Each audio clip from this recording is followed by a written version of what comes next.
halls of West Virginia resound with the sound of Golden Blue football. Almost heaven, West Virginia. Now let's bring on the Mountaineers. Goes around about the 15 to 10 to 5. A touchdown, West Virginia. He did it. He did it. Patrick White. Touchdown, Tay Von Austin. But Don Nehlen's Mountaineers enjoy walking in where angels feared to tread. I think you think that these guys are going to fall over dead for you. Well, I got news for you. They're going to punch you right in the mouth. It's Mountaineer pride. Nothing cheap, nothing dirty, but West Virginia football. West Virginia football. Leave no doubt tonight. They shouldn't have played the old Golden Blue. Not this night. They've done it. They've done it. A perfect season. And the Mountaineers, for the first time in history, undefeated and untied. Don Nehlen and his Mountaineers, for the second time, have finished a regular season with an unblemished mark. Ain't no stopping the Golden Blue.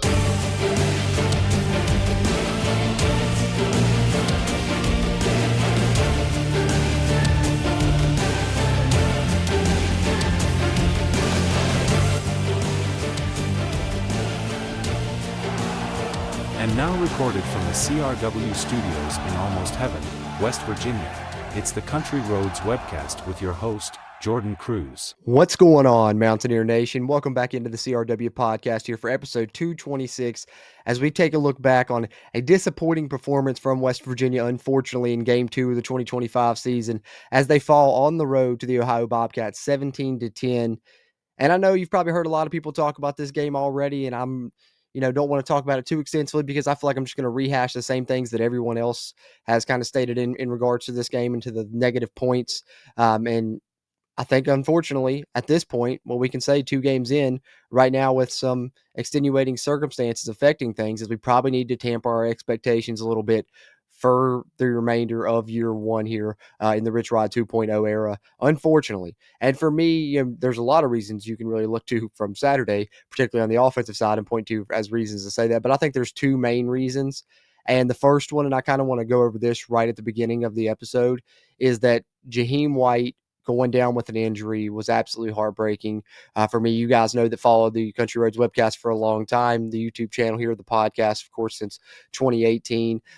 When Jaheim White committed, I was really excited about him. I covered him the entire time. The signing day special I do on the channel. He was kind of my favorite player since then. I remember putting out a video, 4 months before the season, his true freshman year, talking about has West Virginia found another true freshman phenom, and of course he exploded onto the scene that season and has been great ever since. And I was so excited. You guys heard me rave all off season about him getting to play in a Rich Rod offense, how that was such a perfect marriage for him and for this offense. And really just heartbreaking to see what happened there. And if you ever wonder why the horse collar penalty is a penalty, that's exactly why right there. And, it really frustrates me too. I don't know the young man's name from Ohio, but man, horse collar has been a penalty for a decade plus now. And these guys know that. They know if they stick their hand in their jersey, they're going to get a penalty. So, I don't want to say it was with intent, but man, it's hard to do that on accident, especially as bad as that tackle was. A face mask involved as well, roll tackle, and then, of course, the horse collar. So, all in all, regardless of intent or not, it results in West Virginia losing their best player, who was really going to be kind of the explosive part of this offense. They flashed a trio on the screen prior to the game of West Virginia's big 3, they were calling it, for the game, and it was Nico Marchiol, Jaheim White, and Cam Vaughn. And you're definitely without one of those. It looks like, at least for this upcoming week, I'd say. We'll see, what the reports are coming out. Did not look good. We don't want to speculate on, the injury or how long it could be, but it did not look good. I think we would all agree on that aspect. So we're going to be without Jaheim. Quarterback's a whole other issue we'll get to in a minute. I think Nico will still be the guy this week, potentially. We'll see, though. And, of course, Cam Vaughn is definitely your main guy now on offense. You're going to have to definitely draw up some interesting stuff for him, maybe move him around in some formations and stuff and try and get the ball into his hands as you lose a lot of explosiveness without Jaheim. So that's one reason we need to temper expectations. And another reason, unfortunately, the offensive line, it's bad right now. Now, can it improve throughout the season? I think so. Because I think we do have some guys that are individually talented. But the thing about offensive line is it's really extremely chemistry based. And when you bring in all guys that have never played together before, and ask them to go out and do it, right away, it's going to take some time for them to find that chemistry, for them to find that cohesion, for them to figure out how they work off of one another. And, if the chemistry isn't there and one piece of that puzzle is off, you can have 4 guys doing the right thing and one guy doing the wrong thing, and it's blown up. And the offensive line was really, really bad. I mean, I don't know how else to put it. You can't sugarcoat it. That's one of the worst offensive line performances I've seen. And, we were a little bit worried. We kind of mentioned it, going into the game, and we definitely mentioned it after the Robert Morris game, that it seemed like we weren't really getting pushed against Robert Morris. And then I think this game, you saw that come to fruition in a big, bad way. Against the MAC school, West Virginia was not getting any push. And there was a few plays where it stood out to me. There was a 3rd and 2, I think it was. West Virginia tried to run up the middle, got stuffed. I think it was a series or two later. There was the 2nd and 3. They tried to run up the middle, got absolutely stuffed. And from then on, you saw the coaching staff doesn't trust this offensive line to be able to get the short yardage plays they need, because there was 2 different short yardage plays, I think on 3rd downs. I want to say about 3rd and 2 were each of them. One of them, we tried to run a toss to the outside because we didn't trust us to hold up in the interior and get the push we needed to get the yardage. That shows that. And then also on another 3rd and 2, they didn't even try and run the ball at all. They tried to scramble or do a little rollout concept and get Nico out on the perimeter and let him throw the ball.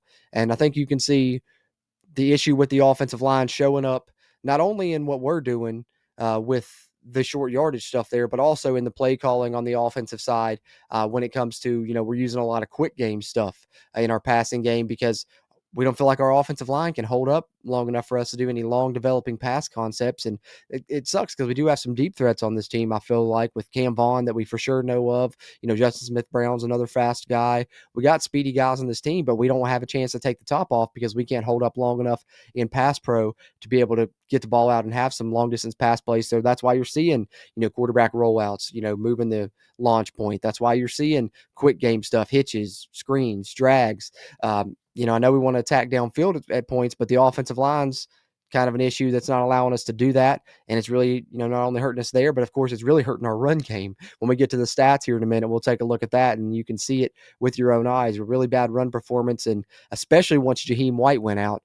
And that's the other big question mark that leads to, another reason we need to tamper our expectations. So, the question is, should we hit the panic button? No, we should not hit the panic button. Rich Rod's teams have always improved throughout the season. I believe this team will as well. I believe they'll find a way to do some things that'll be successful on offense moving forward. And I really do like what we have on the defensive side with Zach Alley.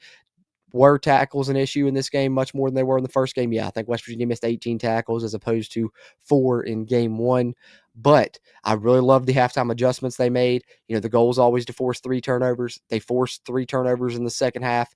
The only bad part of it was West Virginia did absolutely nothing with him on offense. You hold a team to 17 points, you got a chance to win a lot of those games, and West Virginia had plenty of opportunities to win this one, and the defense did their part in the second half, not giving up any points and, forcing 3 turnovers. And I think Zach Alley's been as advertised through 2 games, but the competition's only going to get stiffer, and he's only going to have to be that much better because of this offense's struggles. The defense is going to have to carry us, especially early on here for, another couple games or so until maybe this offense finds its footing. Maybe they make some changes. I don't know at which positions necessarily, but maybe some different guys on the offensive line until they find a cohesive 5. Maybe they make some different packages at quarterback.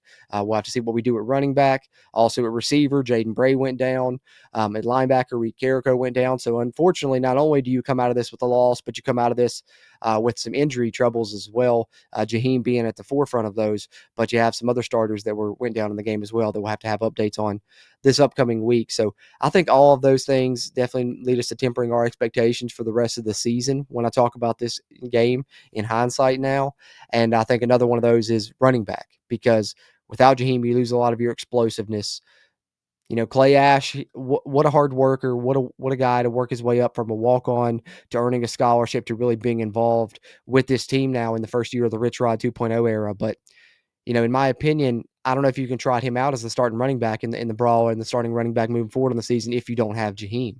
I think that maybe this is the week they really push hard to get Ty Edwards acclimated so he can really contribute and play. I love Sincere Bowers and his explosiveness. You need somebody that can give you some explosiveness, especially if you're not going to have it from the run game at the quarterback position. We know Nico, not the fastest, right?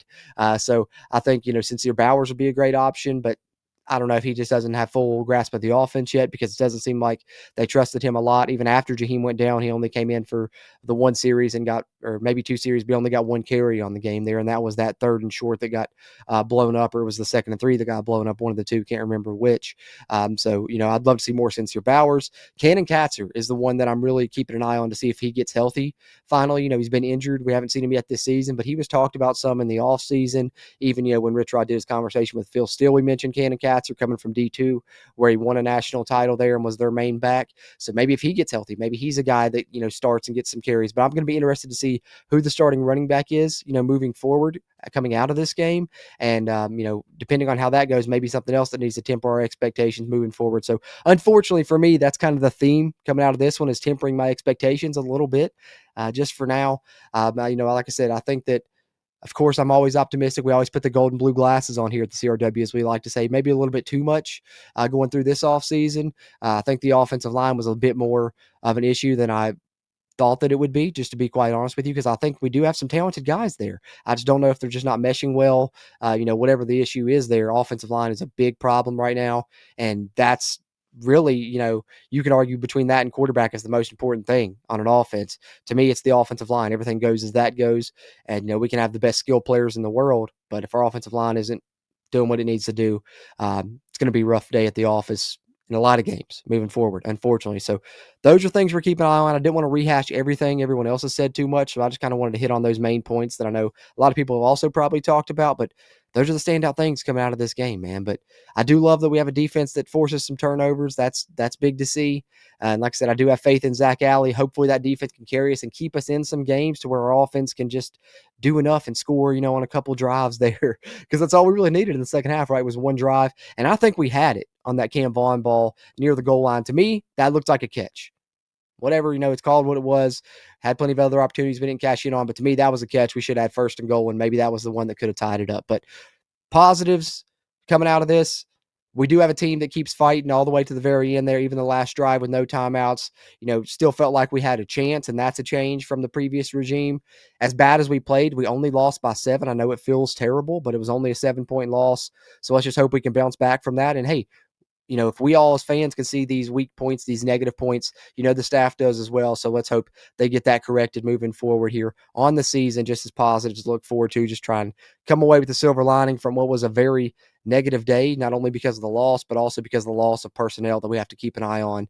We'll see the injury status of Jaden Bray, Reed Carrico, Jaheim White moving forward on the season. So before we put a bow on this game by looking at the stats, I did put out a question here on social media because, as I said, don't want to speculate on how long Jaheim White will be out, but I think I'd be surprised if he played in the backyard brawl, right? And quarterback's a whole other issue.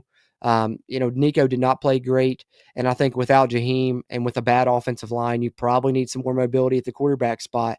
And I think a lot of other people were feeling that way, and you saw it going around social media, which led me to ask a question here to feature on the show. Who should start at quarterback in the brawl? Who should start at running back is what I put out on social media. Got some responses here from some people. The Cold Country Podcast, be sure to check out their show as well. Ask, does it matter? And I think, of course, there's some comedy involved with that question, but it's a legitimate question with how bad the offensive line looked. It may not matter. And I'll give my thoughts on here after I hit on some of these comments. And that kind of leads into some of my thoughts is the offensive line is what worries me about being able to pick out the guy that's probably the best right now, which I'll get to momentarily. But the Vision says, we're done, Mountaineer Nation. Drink your moonshine. It's going to be a bad season. I'm so sad. Unfortunately, I think we were all feeling that way following the game. Definitely a worse season than we expected, especially if we're out Jaheim, which prayers out to Jaheim, man. He's been such a good guy, friend of the show, and hated to see that, man. Hated to see that, and hopefully minor setback for a major comeback. Ryan Mathena, shout out to Ryan, says, not sure. We probably need a more mobile QB as bad as the O-line is. Henderson doesn't look to have an impressive arm. Wouldn't mind seeing Scotty Fox. I think he's one of those dudes who's just a baller. Thanks, Ryan. Trey Edwards says, give Nico the start. We'll see how he does. Looks for Henderson to play a lot more in this upcoming brawl as well. Bowers or Hubbard needs to be the starter for running back. And for the love of God, where's Ty Edwards? Yeah, Ty Edwards was at least there and dressed. Tyler Jacklich was there and dressed. Dear Hubbard was not there. I don't know what's going on with that situation because it was like he was the number 2 running back coming out of the spring, and then he's not even traveling with the team now. Seems to be buried on the depth chart. Of course, Cannon Katzer didn't travel because of injury. Andre Devine didn't travel. So you had Sincere Bowers there. You had Clay Ash, Ty Edwards, and Jaheim White there as far as running backs were concerned. So I would expect more Ty Edwards this week. Maybe more Sincere Bowers. We'll see if Cannon Catcher's healthy enough. If so, we're going to see some of him. I don't know what's up with Dior Hubbard, though, but seems like we will see a dose of Clay Ash also. We'll just have to see who trots out there first and who gets the hot hand. I think that's what you end up going with in this game. Mountaineers headline says, I honestly don't think it matters. We're going to get destroyed. I love Mountaineers headline, man, but I hate that he's feeling that way. But it's hard not to feel that way coming out of after this game, unfortunately. But a lot of people are feeling like, does it even matter? And that's a bad feeling to have. Hey, how about our co-host Brad here, coming in with a little funny contribution as himself, man. My man's always quick to hit you with the joke here. Line Nico up as running back with Scotty or Jalen as quarterback. Mountaineer Messiah said, O-line, big concern, but does Rich Rod really think Ash should be above Bowers in the depth chart? Question I've asked myself as well, but apparently I guess he's performing more in practice, or maybe he just has better grasp of the scheme, so they feel more comfortable with him. I don't know. Jeffrey Barton says, I don't think Tom Brady could win with this O-line. It takes time to learn a scheme. And hopefully that's what we're waiting on with this O-line for sure. Blasphemy here says, rotate to the strengths of each. Nico has a better arm. Henderson can run. This loss isn't the end of the world. It's the second game of year one. We definitely didn't perform on offense, but the defense played with an edge. I think expectations need to be realistic. And that's what I'm trying to do in this episode. So that fits right in with my theme of this episode, right? Tempering expectations a little bit. That's mainly for myself because of how optimistic I was going into this thing. Nick Lafferty said, Nico... he said, Ohio sadly dominated the line of scrimmage. Nico knew he was going to take hits. Let Nico work through this with the line and build some trust and cohesiveness. That's a good take there, maybe. Plus, he's earned it. Jalen and Scotty should have packages ready to go for them, however. I agree on that point also. Super Mountaineer Brothers. If this O-line looks the way it did yesterday, it won't matter. There'll be no holes for a running back to run through, and a QB will have no time to make decisions. If they can get the line to be somewhat decent, then we'll have a better understanding of who's QB1 and who will take up the running back spot. And then Jason W says easily Scotty Fox and Bowser, or Scotty Fox and Bowers. He put Bowser there, probably a little typo, had me confused there for a second, but he said easily Scotty Fox and Sincere Bowers or Ty Edwards. So appreciate you guys sharing some of your thoughts there. And I want to talk a little bit about my opinion here on the QB position before we take a look at the stats. And then we'll put a bow on Ohio, take a look around the Big 12 and wrap up this recap episode here. Our Ohio review and reactions here, episode 226 of the CRW podcast. Appreciate you guys tuning in. But quarterback, right? Coming out of this game, it's definitely a concern. We definitely have issues there. And I think, I've heard some people put it that, Nico probably is the best arm, potentially. And Max Brown's been injured. I think maybe he has a case there, but with that hamstring injury, I don't know when and if we'll see him anytime soon. Nico probably has the best arm. Jalen, one of the best runners. So it's like you lose a little bit with each of those in. I think without the running back, though, we need a quarterback that can run. And also if the O-line is going to, break down and guys are going to get in there, we need somebody that can get out, scramble away, still make plays. I think that would help us there. So that's a case for maybe a Jalen Henderson versus, the downside of Jalen we did see was the one play where Cam Vaughn got wide open and he missed the throw. If he puts that throw anywhere in bounds, it's probably a touchdown. Instead, it floated out of bounds while he was scrambling out. So that shows you, Nico didn't make the best passes of his own, but he is shown to be an accurate passer throughout his career prior to the game on Saturday for the majority of his playing time. So, I think he has the arm. Jalen Henderson definitely has the legs, which we could use in this offense. To me, the person that you would want to use is someone that has both of those. And who do we have on that roster that probably has both those? It's Scotty Fox, the true freshman, right? And I think you've heard a lot of people say, man, we need to play Scotty Fox more. And I think, especially if you're looking at a season, looking down the barrel of this thing where it could be a down year where you're just hoping to make a bowl game maybe, you kind of do want to plan for the future. And I normally would be 100% with that. And I think Scotty Fox is probably our best option. I think he's got the best future, and he's probably the future of the program at the position. But my issue with playing Scotty Fox is that the O-line is struggling so bad. You play him and just get him beat up, get him injured, then that harms him for his future, right? That harms him for the remainder of his career. So it's really a catch-22 with that situation right now, because is he potentially the best option because you need somebody that can throw it and run it? Probably. But also, as bad as your O-line is, do you want to risk him taking a ton of hits here in his freshman season, risk him getting injured as well after you already lost your best running back and one of your starting receivers due to injury? And plus, do you want to trot him out in a high-intense rivalry game in the backyard brawl on 9/13 with all those storylines involved as a true freshman in that game? If so, man, you really got a lot of faith in that man. And I think West Virginia does, but I don't know if they'll do that. So To be honest, I would be surprised if Nico doesn't come back out there to start at least on Saturday, but I think we will be seeing a little bit more of Jalen Henderson involved, and maybe we will get to see Scotty Fox take some snaps. I think that this will be the game where we break out some stuff that maybe we haven't seen with some of those, some of the running quarterback stuff, and we'll be utilizing those guys to do it, in my opinion. Although I think Nico probably will start again. Running back, that's a whole other issue. Like I talked about a little bit there, I'd be surprised if Clay Ash comes out there as the starting running back, but it could very well happen. I think if Cannon Katzer gets healthy, there's a chance he comes out there. Maybe you get Ty Edwards acclimated. I'm more anxious to see what happens there than quarterback because I'd say there's probably a 60+% chance it's Nico. I don't know what the chances are of who's going to be the starting running back. So definitely something we're keeping an eye on this week. And I appreciate you guys for answering the question I put out there on social media. So let's put a bow on this Ohio game. I know it's ugly, but we got to run through the stats real quick. Some quick talking points involved. West Virginia falls to 1-1. 17-10 loss to Ohio. Unfortunately remains winless at Ohio. Ohio beats West Virginia for the first time since 1949. 24 first downs for Ohio, 13 for West Virginia. Third down efficiency hurt us a ton in this game. One of the main reasons we lost, to me, not the main reason. I think the main reason I'll get to momentarily, but 2 of 13 on third downs, not good. Do hold them to 5 of 14. A few of their conversions were just Parker Navarro making a play. We even had a guy spying on him, and he would make him miss. There's where some of our missed tackles came in, was Navarro just being so slippery. And we were 0-1 on fourth down. They were 1 of 3 on fourth down. Total yards, we're not getting it done with 250 total yards at all. 429 for Ohio. A lot of those coming in the first half, and a lot of the times they were putting drives together, but then we were ending it with a turnover, or they even missed a field goal at one point, I believe, right? So, they weren't coming away with points despite having some drives and, taking up time with their ball control offense. That's why they end up with a big total yardage advantage as well, as they had the ball for the majority of this game. Passing yardage, 247 for Ohio, only 178 for West Virginia. Ohio does throw 3 interceptions, as we talked about, 1 for the Mountaineers. 72 yards rushing, 2.6 yards per carry. Terrible. That's numbers we haven't seen since 2019, the first year of the Neil Brown era. And I think this offensive line is, unfortunately, probably the worst since then, and might end up being on par with that one if we don't see some improvements moving forward. It was that bad. 182 yards rushing for Ohio. Penalties, 8 for the Mountaineers, 10 for Ohio. Turnovers. To me, this was the big difference in the game, the main thing that cost West Virginia. They win the turnover battle. They're +2 in turnover margin. They force 3 turnovers. They only turn the ball over once. And all 3 of those turnovers, man, even I think a couple of them, at least, we had good field position.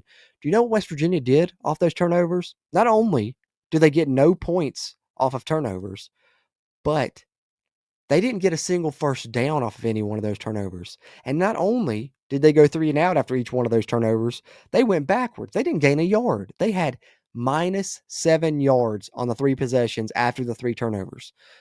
That's awful, man. You got to capitalize on those opportunities when your defense is providing them. To me, that's where the game was lost right there. Your defense gave you so many chances. You were only down 7 through the majority of those, and you couldn't just put together the one drive to tie this game and at least get us to overtime and have us a chance to steal the game. It hurts. Time of possession, like we said, Ohio's strategy was to dominate that. 40 minutes versus only 16 for West Virginia, which doesn't add up to 60, so I don't know what's going on there. But that's also the downside of our up-tempo style. When we're not moving the ball on offense and we're just going 3 and out, defense was out there for a lot of the game. And that's why you also have to tip your cap to them, because they were out there for 40 minutes of 60 and still, forced 3 turnovers, held them to 17 points, and gave West Virginia chances in the second half. Lastly, individual stats. Quarterbacks, Nico 15-26, 178 and an interception, 27.4 quarterback rating. Not good. Henderson 0 of 2 on his 2 attempts. Rushing, Jaheim, the leading rusher, when he goes out early in the game and still is your leading rusher by the end, and no other running back is anywhere near that. Your next leading rushers are a receiver and 2 quarterbacks. That shows you got to have somebody step up at the running back position now moving forward. But while Jaheim was in there, the offensive line looked better. I think, maybe it's because his explosiveness, but, broke a 32-yard touchdown run that looked textbook Rich Rod offense, and he ended up with 6 carries, 40 yards, and a touchdown before he went down. Wish Jaheim White the best. 2 carries, 18 yards for Rodney Gallagher. Do you work him in some more carries now? 11 carries, 9 yards. Not going to get it done. That's what we're saying right there. I know some of those were sacks, which some sacks he could have threw the ball away. And also, I don't want to knock on Nico and make this just a Nico bash session, but I don't know if it's just because he's not confident he's able to get the yardage or what, or if they weren't reads and looked like reads. But to me, and we talked about this a little bit in the first game, and I thought it really reared its ugly head in this game even more. There were plenty of opportunities where Nico had to keep the ball on some of those reads and didn't, and if he did, it looked like he had a ton of grass. So I think that not only was he slow, missing some passes, but I think he missed some reads as well, which, doesn't help when your offensive line's playing bad. Jalen Henderson ends up with 3 carries, 4 yards, but man, he had a couple when he first got in there. It looks like he was going to break. One of them, just a shoestring tackle got him, and in the other one, he was in the open field with a guy, and it looked like if he made a miss, he could have maybe housed that thing or been a huge gain. Instead, he put the shoulder down and ran into him. That was a choice. I guess that's a hard edge choice by Jalen, but he did, get in there and make some plays on the ground when he was in there. But unfortunately only got the 1 series, maybe 2 at most. Clay Ash, 4 carries, 2 yards, not getting it done. He did have a good reception where he made a play on a 3rd down to set us up with a 4th down attempt. 1 carry, no yards for Cam Vaughn. And we talked about Sincere Bowers only getting the 1 carry that gave -1 yardage, but didn't stand a chance, was blown up in the backfield as soon as the ball touched his hands. Receiving, Jaden Bray was having a good day. Yet again, 4 catches, 69 yards before he went down. It looked like it to be another foot injury, potentially. You hate to hear that after I believe that's what he suffered through last season. We'll see what happens with him moving forward. He was also carted off. 2 catches, 43 yards for Cam Vaughn, and, should have had more. That other one looked like a catch to me. That would have set us up 1st and goal, and I think Cam Vaughn's going to get plenty of opportunities. We need him to have, at least 5 touches a game now moving forward as we lose some explosiveness on offense. 1 catch for 20 yards for Preston Fox, 4 for 20 for Clay Ash, who did have that nice 14-yarder. Rodney Gallagher with 1 catch, 12 yards. Man Singleton, 1 catch, 9 yards. A catch each for Grayson Barnes and Jaheim White. Defensively, Fred Perry leads us in total tackles with 10, has a sack, a TFL, and 2 pass deflections. Fred Perry is going to be all over the field this season, as we talked about a lot. He's going to be a dude. He's a real dude. Darren Lewis did have a couple penalties that hurt us at one point. Some of those holding and passing penalties they called on the defense I thought were a little bit questionable, but he bounced right back after one of them and had a great play where he jumped around and got one of our interceptions. Thought he was going to maybe pick 6 that thing. I couldn't quite make it happen though, but Darren Lewis did make a play in the game. KK Tarnu looked really good in this game. I don't know if he's going to be the starter over Israel Boyce moving forward, but I think there's an opportunity for that because I think he made some plays here. 8 tackles for him, 1 TFL and a pass deflection. Chase Wilson, 2 sacks, 2 TFLs and a pass deflection. Thought he was really good at times. Unfortunately, there were times he missed some tackles on Parker Navarro, but that was the case for a lot of our linebackers. I thought Chase Wilson was solid as I expected him to be. Ben Bogle. So finally got some action from Ben Bogle in this one. Unfortunately, Reed Carrico goes down, so we get to see more of him. But I thought he looked good in the action that we saw him have. 6 tackles for him. Ben Cutter also at the linebacker position, 6 tackles, half a TFL and a pass deflection. And that's, about it. Get half a TFL from Eddie Kelly. That's kind of the standout ones on the defensive side. No players of the game after losses, so that'll wrap us up on stats. And I guess put a bow on a 17-10 loss for West Virginia, unfortunately, against Ohio. So now that we got that out of the way, let's go ahead and take a look around the Big 12, do a quick rundown of the Week 2 scores around the conference before we put a bow on the entire episode here on episode 226. But before I do, just want to say I appreciate you guys tuning into this one any way you choose to do so. Those that watch here on YouTube, be sure to hit that thumbs up button, help us out with that crazy YouTube algorithm.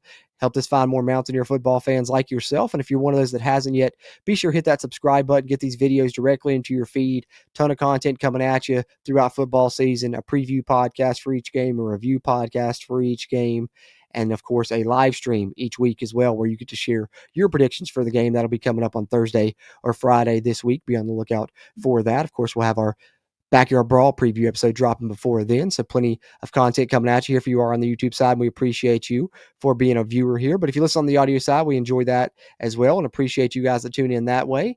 If you are, leave us a rating on any podcast platform that you're tuning in on there. You can find us on any one of those, and we appreciate those interactions. And shout out to our friends over at WVSportsNow.com for hosting our episodes on their website as well. So with that being said, let's take a look at the Round the Big 12 here, our final segment as we wrap up episode 226 of the CRW podcast.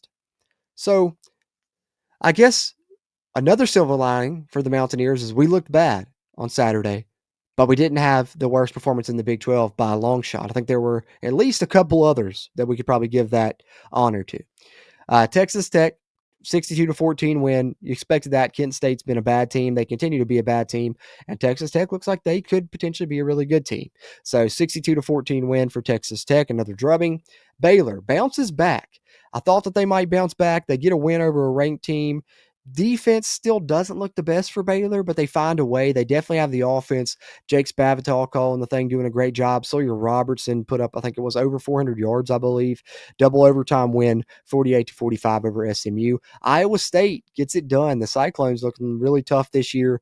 Get the win in Ames over the Hawkeyes there in the Cy-Hawk rivalry there, 16-13.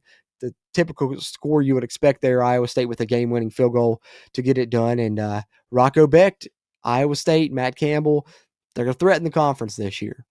Which leads us to one of the teams that had a worse day than West Virginia by far, and that's the Oklahoma State Cowboys. Mike Gundy, had been talked about being on the hot seat already. This was kind of a year where they were hoping he would come back, turn things around, use the portal a little bit more, get used to the new era a little bit more. And I think it sucks that Hoss Haney went down for him because he looked like he could be a weapon this season. But man, then they get into the back and forth that he did with the coach at Oregon this week. That's a bad look for Mike Gundy because then you pissed off Oregon and they came out and drubbed you 69-3, a 66-point loss. That's bad. That's bad. I don't know what's going to happen there in Stillwater, but some stuff's going to change either throughout this season or after this season, I would suspect. Kansas and Missouri, man, thought Kansas would come out there and get a win. They had a lead for a good portion of this game, but then at the end, their defense kind of collapses, and Missouri ends up pulling away for the 42-31 win. I think that there are some teams in the Big 12 that have bad defenses, but can we capitalize with as bad as our offense has been? I don't know. And we're going to need Zach Alley's defense to carry us in some of these games, and I think they will. But, man, I don't know. It's going to be a meeting of the terribles, right? I don't know how else to coin that when some of these bad defenses play West Virginia what looks to be a bad offense to this point, unless West Virginia's offensive line improves. Colorado with a 31-7 win over Delaware as expected. Cincinnati handles Bowling Green 34-20. We talked about the Mountaineers. 63-9 Utah over Cal Poly. Army beats Kansas 24-21. Kansas State 24-21. The Wildcats big time struggles this year. They're literally a late touchdown in the last minute away from being 0-3. Nearly being upset by an FCS squad last week. Then they let Army come back and defeat them in this game, 24-21. And Kansas State all of a sudden is 1-2, a team that we thought would be a competitor for the conference this year. They got to get some things turned around there at Kansas State. Houston looks like they might be the surprise team in the conference this year to me. Maybe a dark horse contender. Excellent defense continues. They hold Rice to 9 points. They put up 35-9 win for Houston. And they might have one of the better defenses in the conference. They're right up there with BYU and some others, I think. UCF 68-7 win over North Carolina A&T. Arizona State, man. This one hurt. Got a chance to watch the last little bit of this one. Thought they had this game won. They put together an amazing drive, run out pretty much all of the clock. There's less than a minute left. They kick a field goal to go up 20-17. Mississippi State has no timeouts, I believe, right? Arizona State, lets them. Why were they man-to-man with no safety help at this point in the game when Mississippi State has got to get in field goal range? They're going to be taking shots down the field. They leave their speed guy one-on-one, deep post route, deep over route, whatever you want to call it. Touchdown. Mississippi State wins at 24-20. Man, Arizona State had it in their pocket. Instead, big win for the SEC over what was a high-ranked Big 12 team. And then Arizona 48-3 over Weber State, and BYU 27-3 over Stanford. Like I said, BYU, excellent defense as well. And those are the scores from around the Big 12 here. Following week 2, next week in our review episodes, we'll start going over Big 12 conference standings probably in our Around the Big 12 segment on these review episodes. And, of course, our Around the Big 12 segment on our preview episodes. We'll predict those week 3 games and make some picks for those. Coming up this week is it's Brawl Week, baby. I know we're down right now. I know we don't have the best feeling about the game, best feeling about a lot of things going on with the team, with the injuries, with the bad performance by the O-line, with the questions at quarterback. A lot of things you can point to. But guess what? No matter what, one thing we all know, we all hate Pitt. We all hate Pitt, baby. And it's Backyard Brawl Week. We're going to get up there. We're going to enjoy this game. I don't care how mad you are at the team. If you got tickets, go out there. Let's make this environment raucous. Let's still make this thing crazy for this backyard brawl, because no matter what, it's a rivalry game. The best team doesn't always win in these rivalry games. Whoever's supposed to win on paper doesn't always win in these rivalry games, and we know that. So let's get excited. Let's get hyped. Let's get ready for rivalry week here as we get set to take on Pitt this upcoming week in the backyard brawl. We'll have our preview out for that later this week, so be on the lookout for that. But before that, put a bow on this one here, episode 226. Appreciate you guys tuning in. If you're watching on YouTube, want to share some thoughts there in the comment section on West Virginia's game against Ohio or the season moving forward, we'd appreciate those interactions as we continue to try and grow the CRW community throughout Mountaineer Nation. Having said that, as always, I'm Jordan Cruz, and until next time, let's go Mountaineers. If you really want to know, then come on, let's go. Take a stroll down those